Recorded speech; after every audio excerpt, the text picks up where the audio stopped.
आज महाराज दशरथ पितरों के लिए तर्पण कर रहे हैं, ऋषियों के लिए तर्पण कर रहे हैं, ब्राह्मणों को गाय धन इत्यादि दान कर रहे हैं। जब ये देखा कि पितरों के लिए श्राद्ध हो रहा है, संतों के लिए तर्पण हो रहा है, बंधुओं, हमारे यहां जो सनातन धर्म की श्रुतियां हैं, जो प्रणाली है, एक भी चीज हमारे सनातन धर्म में ऐसी नहीं है कि जिसका मनुष्य को लाभ ना मिले।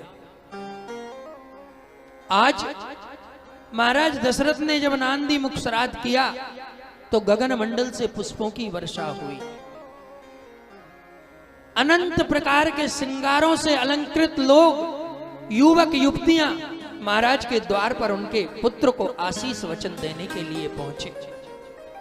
सनातन की जो संपदा है वो शास्त्र है, और शास्त्रों का जो अनुकरण करे वो मानव है। जिस जीवन में शास्त्रों का अनुकरण नहीं है वो मनुष्य होकर भी पशु तुल्य है, और जिसने शास्त्रों का अनुकरण कर लिया उसके पास रूप हो ना हो, स्वरूप हो ना हो, विद्या हो ना हो, लेकिन वो मनुष्य संसार में एक दिन उस प्रकार सम्मानित होगा जैसे अंधे सूरदास हो गए, पागल मीरा हो गई। सनातन धर्म के सूत्रों का अनुकरण ही हमारे जीवन की सच्ची संपदा है। हर हिंदू धर्म के निर्वाहन करने वाले व्यक्ति के माथे पर चोटी होना चाहिए, लेकिन आज सबकी कट गई, सब बगैर पूंछ के बंदर हो गए। बंधुओं, आप सोचें, बंदर रूप में जब हनुमान जी आए हैं तो बंदर की ममता सबसे ज्यादा किस पर होती है? सबसे ज्यादा प्यार जानवर अपनी पूंछ से करता है। बंधुओं, कपि की ममता पूंछ पर, उसका सबसे अधिक प्यार उसकी पूंछ पर होता है, और जब वो उनसे प्यार करने लगे तो वो बार बार पूंछ से उसको स्पर्श करता है। ऐसे ही हर हिंदू धर्म के निर्वाहन वाले व्यक्ति की ये चोटी अगर है तो ये चोटी क्यों रखी जाती है? सिखा। बंधुओं, चित्त रूपणी महामाये, ये हमारे चित्त को बांधती है, क्योंकि यहां 10वीं इंद्री का निवास है। मन यहां केंद्रित होकर स्थिर होता है, और अगर यहां ग्रंथि बन जाए तो वो मन भटकते हुए भी भटक नहीं पाता, और फिर आदमी का तेज विकसित होता है। चित्त रूपणी महामाया दिव्य तेजा समन्वित, और तिष्ठ देवी शिखा मध्य तेजो वृद्धिम कुरुष, वो आपके तेज की वृद्धि करती है, आपकी बुद्धि का विकास करती है। हम अगर सनातन धर्म को मानते हैं तो हमारे माथे पर चोटी होना उतना ही आवश्यक है जितना शरीर में प्राण। धर्म को किसी दूसरे ने नहीं ठगा। बंधुओं, ये जगत का एक स्वभाव बन गया है। जगत का स्वभाव क्या बन गया? लोग कहते हैं हमारे धर्म को लोग ठगने आ गए, हमारे धर्म को लोग लूटने आ गए, लोग हमारे धर्मों को मिटाने का प्रयास कर रहे हैं। ये सब मिथ्या बातें हैं। अरे हमारे घर में कोई डाका तो तब डाल पाएगा जब हमसे कोई लापरवाही होगी। लापरवाह व्यक्ति के घर में ही तो डाके डलते हैं। अगर चौकसी से रहोगे, सावधानी से रहोगे और चौकन्ने रहोगे, क्या तुम्हें कोई लूट पाएगा या कोई तुम्हें ठग पाएगा? कभी नहीं लूट सकता, कभी नहीं ठग सकता।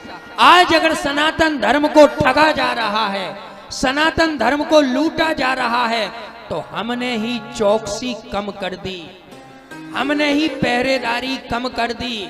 माथे पर तिलक लगता नहीं, माथे पर चोटी नहीं, घर में किचन की चप्पल अलग आ गई, साड़ियां पहनते नहीं, ओछे कपड़े घर में आ गए, शिष्टाचार बचे नहीं, सदाचार बचे नहीं, धर्म का अनुकरण बचा नहीं। अब लुटोगे नहीं तो क्या होगा?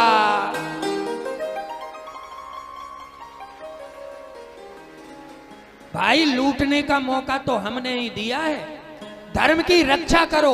और धर्म ये कहता है अगर तुम मेरी रक्षा करोगे तो मैं तुम्हारी रक्षा करूंगा। धर्मो रक्षति रक्षता।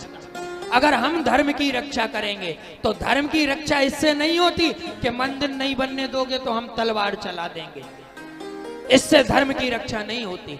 धर्म की रक्षा होती है विनम्रता से, धर्म की रक्षा होती है गुरुओं के आदर से। अब गाय की रक्षा के नाम पर, गौशाला के नाम पर नाना प्रकार के दान हो रहे हैं और सड़कों पर गाय जब ट्रकों से एक्सीडेंट होकर मर जाती हैं तो वो गाय किसने सड़क पर पहुंचाई? का धर्म के विरोधियों ने पहुंचाई या हमने पहुंचाई? सोच कर देख लो गुनहगार कौन है, आखिर वो गुनहगार कौन है? बंधुओं, हम सनातन धर्म के जो पहरेदार हैं, हम ही सनातन धर्म के सबसे पहले शत्रु हैं। हमें सजग होना होगा, हमें सावधान होना होगा। हम धर्म की मर्यादा का उल्लंघन ना करें, और धर्म की मर्यादा है सनातन की संस्कृति। और वो संस्कृति का पालन अगर हम अपने जीवन में करेंगे तो ना तो कोई हमारे धर्म को ठग सकता, ना कोई हमें लूट सकता। और अगर ये हो गया तो बंधुओं बताओ, क्या जगत में अनाथ आश्रम खोलने की आवश्यकता पड़ेगी? बताओ, अनाथ आश्रम कब खोले जाते हैं? जब हम अपने माता पिता को घर से भगा दें। हम काम ही ऐसा ना करें कि कोई अनाथ आश्रम की आवश्यकता पड़े खोलने को। अगर अनाथ आश्रम खुले हैं तो उनको खोलने के लिए प्रेरणा अगर किसी ने दी है तो उसके हेतु हम हैं, कोई और दूसरा नहीं। अगर आज गाय लावारिस हो गई, सड़कों पे घूमने लगी, और उसके लिए अगर गौशाला खोली जा रही है तो उस गाय को लावारिस बनाया है हमने, उस गाय को सड़कों पे आजाद छोड़ा है हमने। जब तो वो आज लावारिस हुई और गौशाला खोलने की आवश्यकता पड़ी। जीवन में ऐसा काम ही मत करो कि किसी के सहारे की आवश्यकता पड़े और हमें दूसरे का सहारा लेना पड़े।